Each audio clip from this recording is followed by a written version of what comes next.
Hello, नमस्कार दोस्तों। स्वागत है आपका आपके अपने YouTube channel agro solution classes पर। और जैसा कि आप सभी को विदित होगा कि एसकेएन एग्रीकल्चर यूनिवर्सिटी के द्वारा एग्रीकल्चर सुपरवाइज़र वगैरह आदि की पोस्टें जारी कर दी गई है।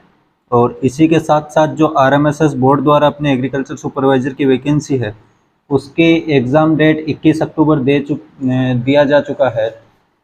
तो इसी के साथ अपन अपने एग्रीकल्चर सुपरवाइज़र की तैयारी को और मजबूत करने के लिए अपने इस यूट्यूब चैनल के ऊपर जीके की क्लासेस भी निरंतर लेने वाले हैं। तो इस टॉपिक में सबसे पहले अपन पढ़ेंगे राजस्थान के मेले व त्यौहार जीके के अंदर। तो जो भी एग्रीकल्चर सुपरवाइजर की तैयारी करने वाले छात्र छात्राएं हैं वो इस वीडियो को अंत तक देखें।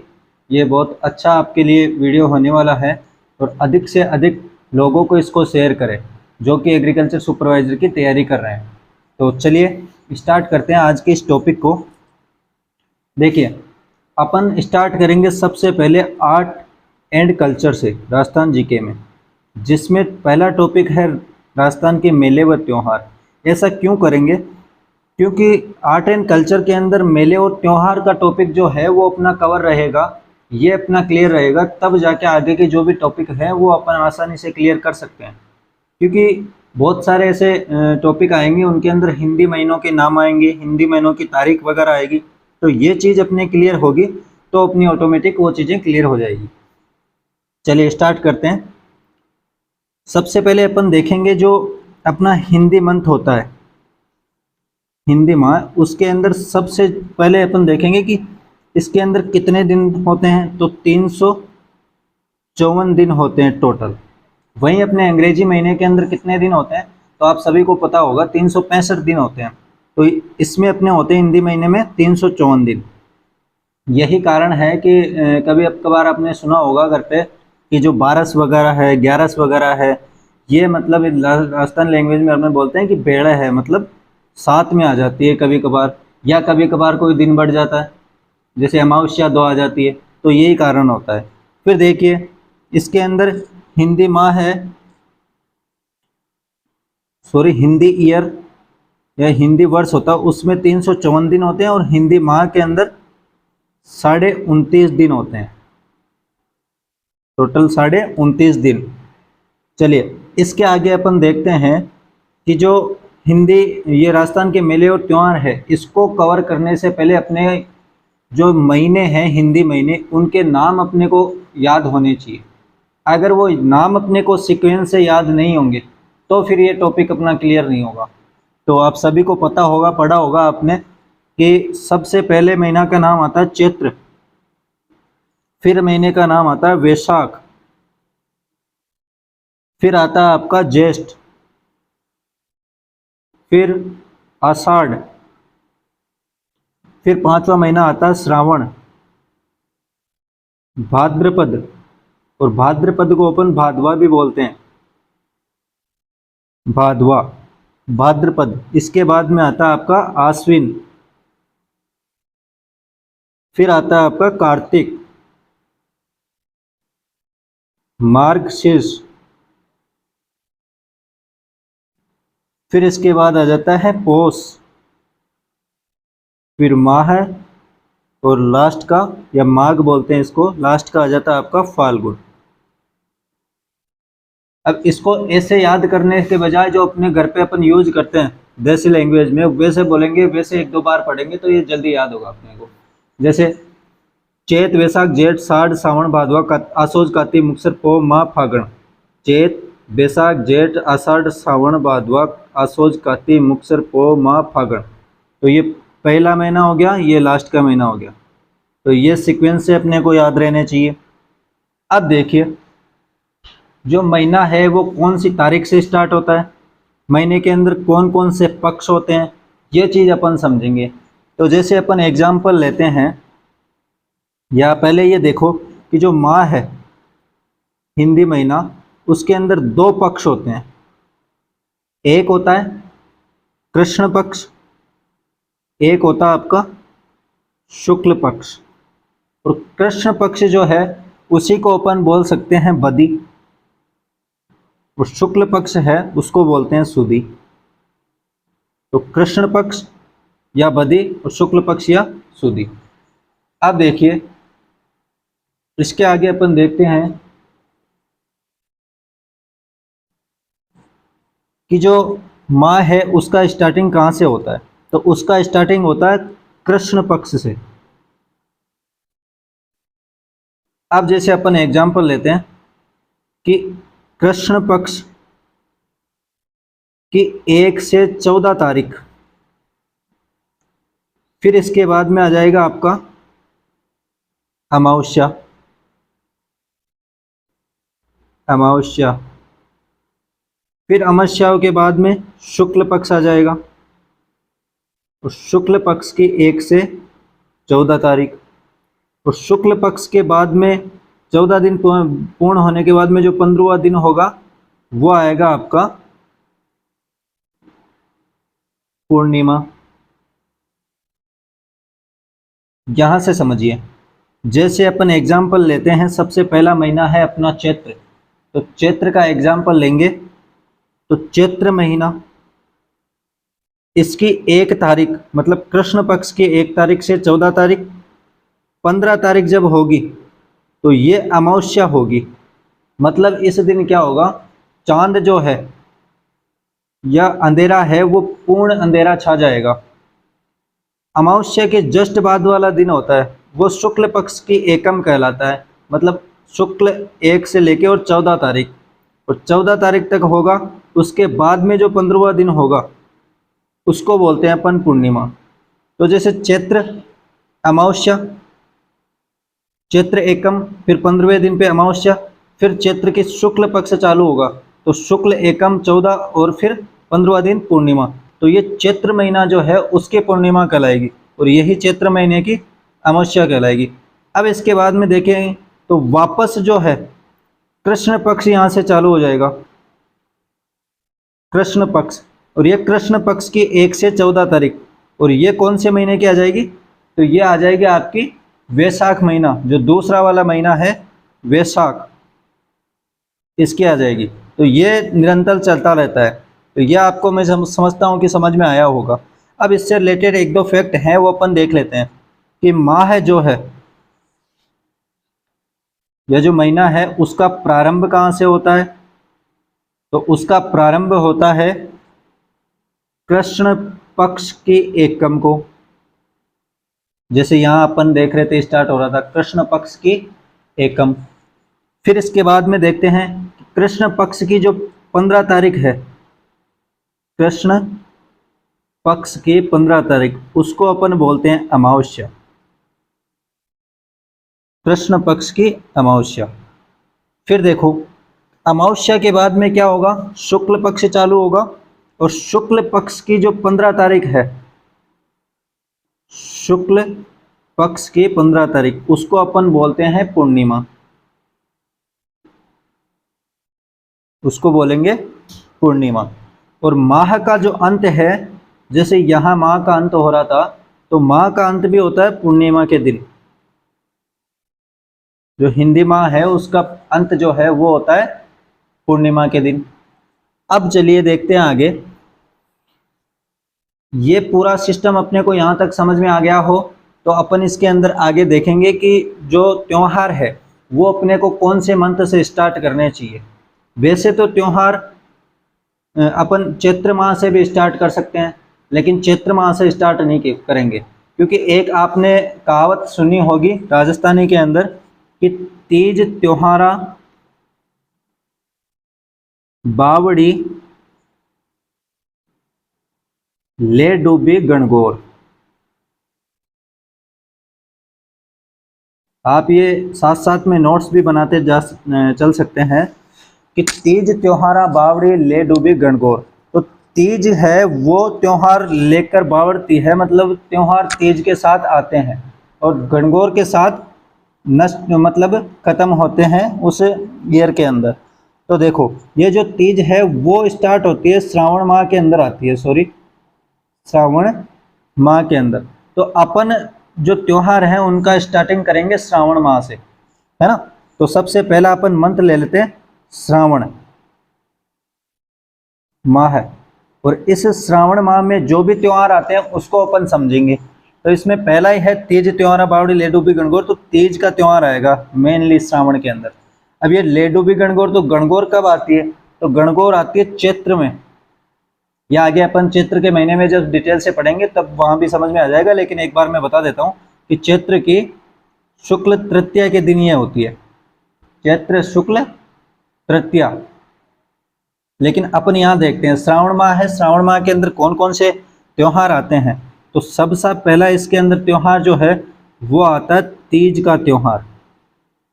और जो ये तीज का त्योहार है उसको अपन छोटी तीज भी बोलते हैं, छोटी तीज भी कहा जाता है।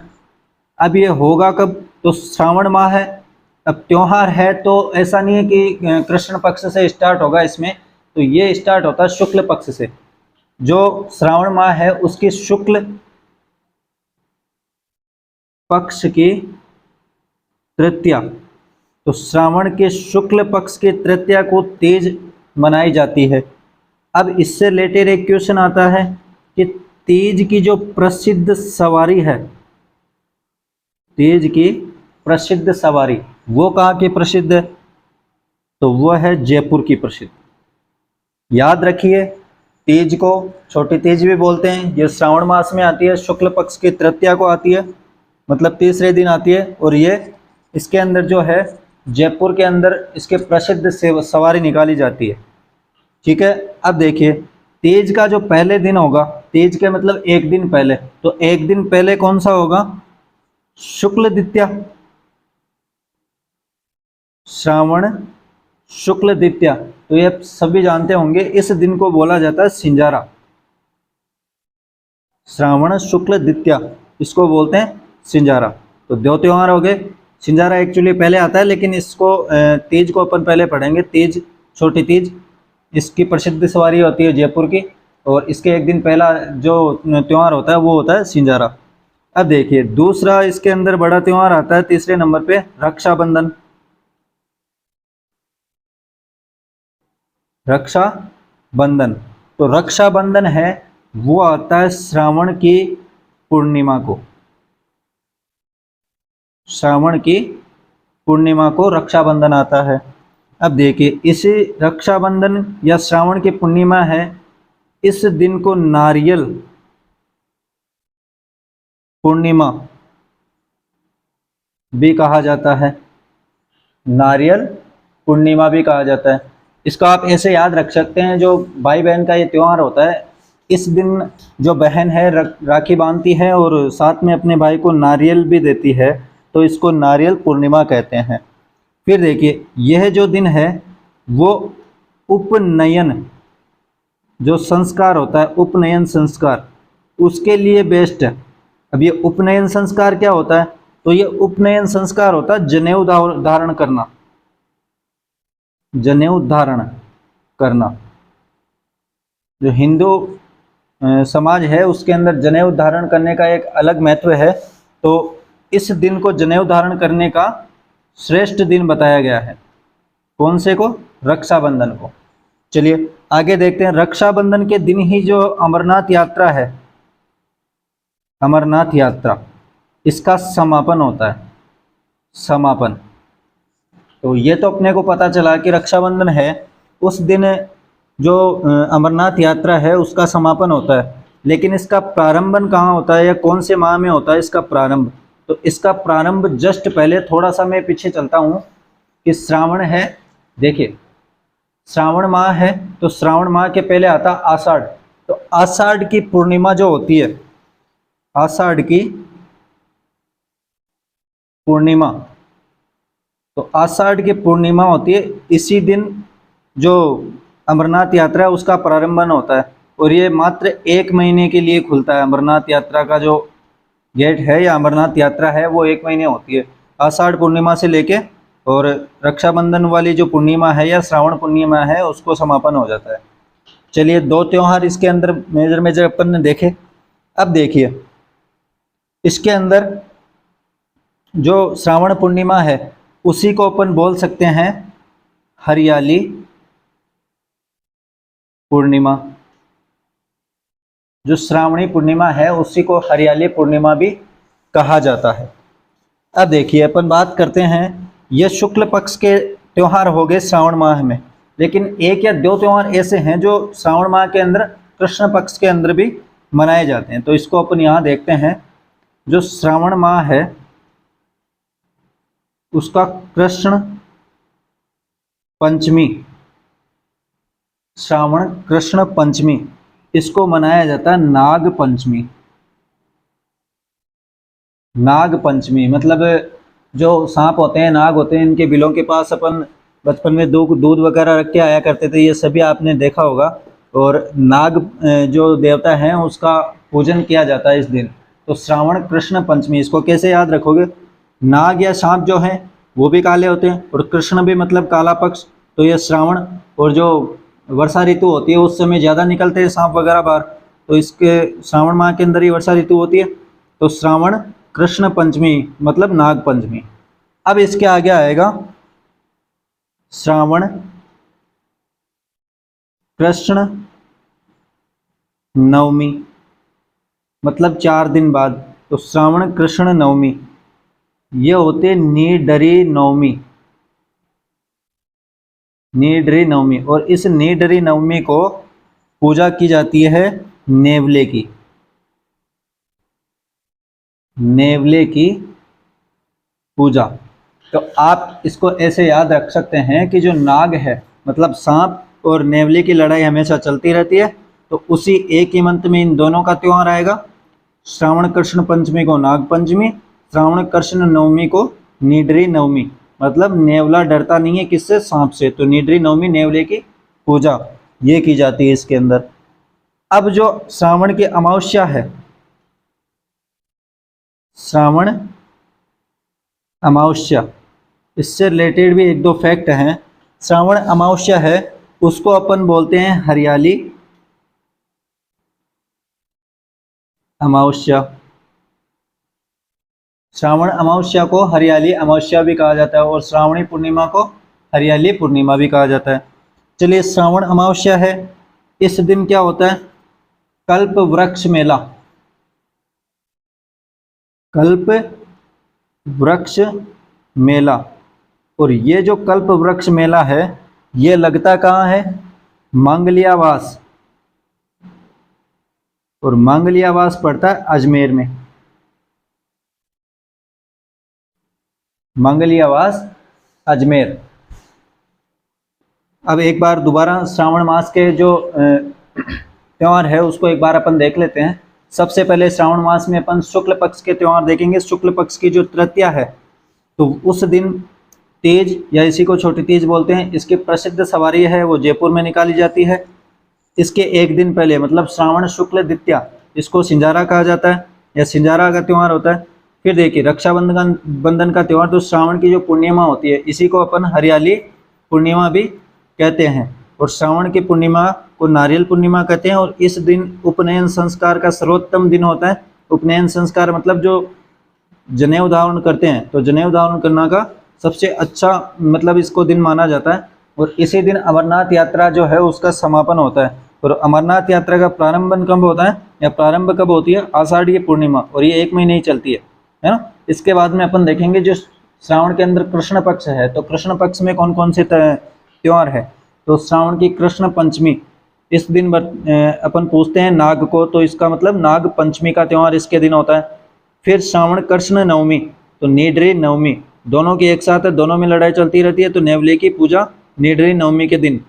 फिर देखो श्रावण की अमावस्या बचती है, तो इसी को बोलते हैं हरियाली अमावस्या। और श्रावणी अमावस्या या जो हरियाली अमावस्या है उस दिन कल्प वृक्ष मेला लगता है। और ये कल्प वृक्ष मेला कहाँ लगता है? मंगलियावास अजमेर। और इसी दिन जो है एक चीज़ और यहाँ ऐड करना, कल्प वृक्ष की पूजा की जाती है।